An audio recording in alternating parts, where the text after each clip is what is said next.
Bien bonjour à tous, aujourd'hui je souhaite aborder un sujet particulièrement important à comprendre, c'est-à-dire les mouvements divisionnaires, cette fameuse poubelle idéologique qu'est le progressisme. Mais avant de s'y attaquer, il est important d'expliquer le contexte économique dans lequel il évolue, et c'est ce que je m'en vais vous expliquer. Il y a différents systèmes économiques. Tout d'abord, il y a le système capitaliste. Le système capitaliste, c'est quoi ? C'est la privatisation des profits. C'est-à-dire que quand il y a des profits, c'est pour les riches. En revanche, c'est aussi la privatisation des pertes. C'est-à-dire que quand il y a des pertes, c'est aussi pour les riches, pour ces mêmes possédants.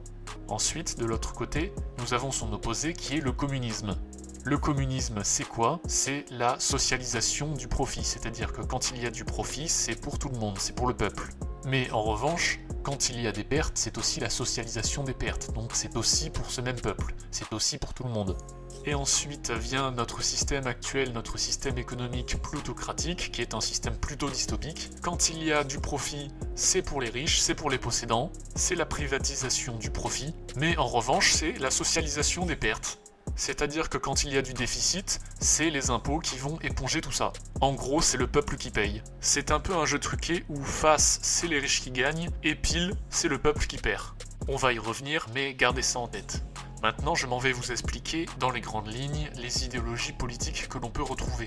Tout d'abord, il y a la gauche des valeurs. La gauche des valeurs, qu'est-ce que c'est ? C'est le progressisme, la bien-pensance, la censure de masse, les mouvements pro-immigration, pro-LGBT, pro-féminisme, etc., etc. Tout mouvement qui vous traite de fasciste du moment que vous n'êtes pas d'accord avec lui. Ensuite, il y a la droite des valeurs. La droite des valeurs, qu'est-ce que c'est ? C'est la famille, la patrie, la protection de sa nation, la conservation des valeurs, la protection du patrimoine, bref, à peu près tout ce qui fait tenir une civilisation debout et qui l'empêche de sombrer dans la décadence. Ensuite vient la gauche économique. La gauche économique, qu'est-ce que c'est ? La gauche économique, c'est la lutte des classes. C'est une meilleure redistribution des richesses, la lutte contre le mondialisme, contre l'esclavage, pour la valorisation du travail, etc., etc.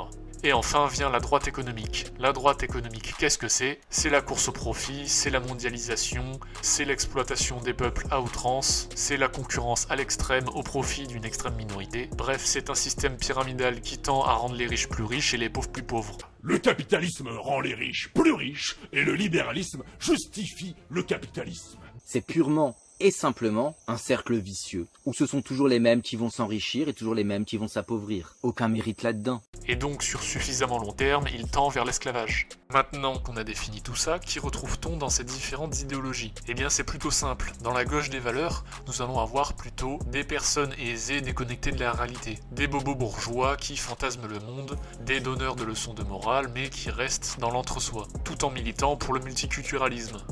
Ensuite, si l'on regarde du côté du peuple, les ouvriers, etc., les travailleurs, les agriculteurs, ce sera plutôt la tradition, la droite des valeurs, mais aussi la gauche économique. Parce que oui, on peut être les deux à la fois. Et enfin, à la droite économique, vous l'avez compris, c'est les possédants, c'est ceux qui dirigent le monde, ceux qui sont tout en haut de la pyramide, mais aussi certains très riches bourgeois ayant un salaire à 5 chiffres. Vous l'avez compris, le système plutocratique, c'est un système dirigé par la droite économique. Ce sont les puissants, les possédants, bref les 0,1%. Et encore je suis gentil parce qu'ils sont beaucoup moins que ça à diriger. Naturellement, et c'est l'ordre normal des choses, le peuple qui se fait exploiter va vouloir se rebeller. C'est ce qu'on appelle la lutte des classes. Pour faire en sorte que cela n'arrive jamais, ils vont mettre en place plusieurs barrières. La première barrière est le pouvoir législatif. Ce sont eux qui vont faire les lois, qui vont permettre de favoriser les possédants. Eux sont ravis qu'une idéologie libérale voit le jour puisque ça leur permet de prendre du pouvoir. On voit donc que à la fois le libéralisme nourrit le capitalisme, il justifie la prise de pouvoir des riches plutôt que des aristos, et en plus le capitalisme nourrit le libéralisme, il oriente l'idéologie vers ce qui arrange les nouveaux puissants, les riches. Adam Smith prévenait déjà des risques de ce système. Cependant, l'intérêt particulier de ceux qui exercent une branche particulière de commerce ou de manufacture est toujours à quelques égards différent et même contraire à celui du public. Toute proposition d'une loi nouvelle ou d'un règlement de commerce qui vient de la part de cette classe de gens doit toujours être reçue avec la plus grande défiance. Cette proposition vient d'une classe de gens dont l'intérêt ne saurait jamais être exactement le même que l'intérêt de la société. La deuxième barrière est la barrière judiciaire. Elle est là pour protéger l'intérêt des puissants et maintenir le peuple dans l'injustice. En effet, un peuple maintenu avec un certain niveau d'insécurité aura du mal à rester soudé pour lutter contre l'injustice des classes, quand il a déjà du mal à faire valoir sa justice au quotidien concernant les agressions, les viols, les vols, etc.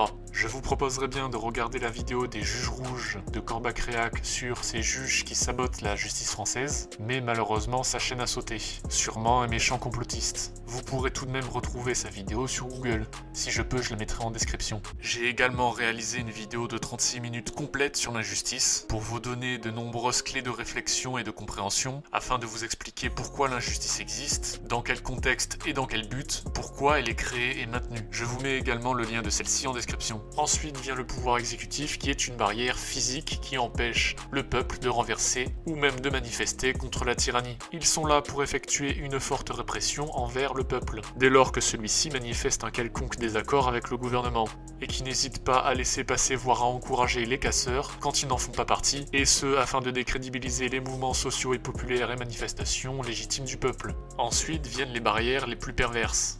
La première étant les médias. Possédés par une extrême minorité, ils vous disent ce que les riches veulent que vous pensiez. C'est à eux que revient la tâche de vous laver le cerveau et de vous transformer en un légume dénué d'empathie, habitué à la surenchère de la violence, et qui transforme littéralement votre esprit en poubelle. Son rôle de propagande est de traiter de complotisme tout ce qui n'arrange pas le système et les puissants. Clin d'œil à ma vidéo sur le complotisme. Les médias jouent aussi un rôle de censeur, en évitant de parler de la même manière de ce qui n'arrange pas le système, ou alors quand l'information est trop grosse, à la traiter de théorie du complot. Là aussi, clin d'œil à ma vidéo sur la censure, l'outil du pouvoir contre la vérité. J'ai également un peu parlé du formatage des esprits via les médias dans ma vidéo sur l'injustice. Décidément, tout se recoupe pour arriver à cette vidéo. Qu'est-ce que c'est bien entrelacé, on dirait que ça a été fait pour ça. Allez, continuons.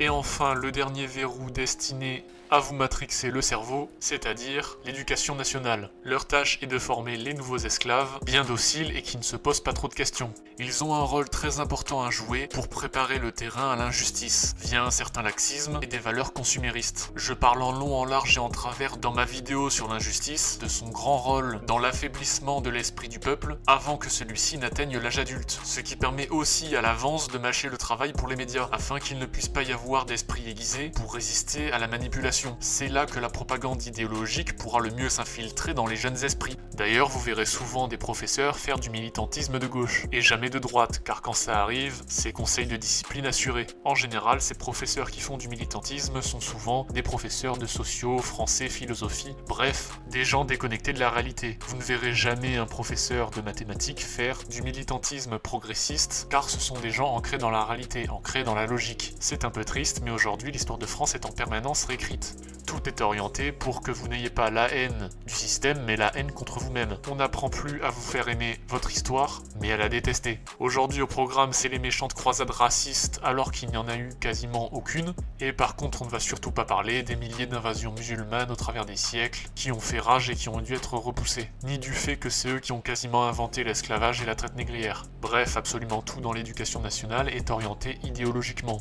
La culture d'autrui est géniale et la nôtre est absolument horrible. Ce qu'il y a de plus pervers là-dedans, c'est que plus cette idéologie et ces mensonges sont rentrés tôt dans l'esprit des jeunes, plus elle va faire partie de leur personnalité et sera compliquée à déconstruire par la suite. Ils préféreront vivre en croyant à un mensonge, parce qu'admettre la vérité, ce serait renier leur personnalité qui a été construite sur ces mensonges. L'esprit va donc lutter de toutes ses forces, pour essayer de justifier le mensonge à tout prix. Car l'esprit n'est pas câblé pour accepter que sa vie et ses croyances sont basées sur des mensonges. Je pense que je te dois des excuses. Nous avons une règle. Ne jamais libérer un esprit après qu'il n'ait atteint un certain âge. C'est dangereux. L'esprit résiste de toutes ses forces. J'ai déjà vu ça. Je suis navré, Néo. Mais je l'ai fait parce que je le devais. Bien voilà à peu près tous les pouvoirs qui verrouillent la lutte des classes. Mais seulement ce n'est pas suffisant. Si vous avez bien suivi, à ce moment-là, le peuple est toujours uni. Et c'est là qu'interviennent les mouvements divisionnaires, prévus pour affaiblir le peuple dans des luttes internes stupides. Premièrement, il va s'agir de diviser les hommes et les femmes dans une lutte stupide de féminisme et d'égalité des sexes.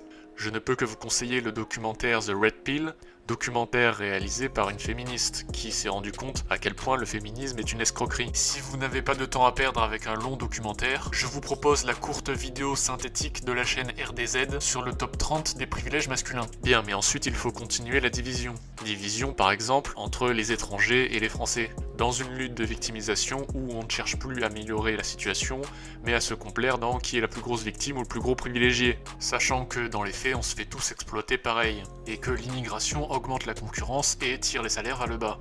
Oui, mais le correcteur, heureusement qu'il y a des étrangers pour faire le travail que les Français veulent pas faire. Oui, mais tais-toi, imbécile. Si les entreprises payaient mieux, t'inquiète pas que les Français, ils le feraient, le taf. Le but ici, c'est juste de profiter d'une certaine forme d'esclavage, en important en masse des gens désespérés et prêts à tout pour améliorer leurs conditions de vie. Ce qui, en plus, maintient un certain taux de chômage, ce qui permet de maintenir le salarié dans une position de faiblesse pour négocier. Oui, mais le correcteur, la France peut bien accueillir toute la misère du monde quand même, on peut bien aider son prochain. Bon, écoute-moi bien, espèce de moralisateur à 2 balles. On commence pas à prétendre pouvoir aider le monde entier quand on n'arrive même pas à aider les clochards en bas de chez soi. Tout ce que ça a pour conséquence, c'est juste de transformer la France en tiers-monde au profit des plus riches. On prétend pas non plus pouvoir s'entendre avec une culture radicalement différente de la nôtre, quand à côté de ça, on n'arrive pas à s'entendre avec son voisin parce qu'il est de droite alors qu'il est de la même culture que nous. En plus, les médias apprennent aux étrangers à détester les Français et à leur dire qu'ils sont racistes, alors que c'est ces mêmes Français qui financent l'immigration avec leurs impôts. Et comme d'hab, c'est toujours les mêmes qui profitent. Donc, continuons. Et puis, tant qu'à diviser le peuple, autant le faire à fond, avec les mouvements LGBT.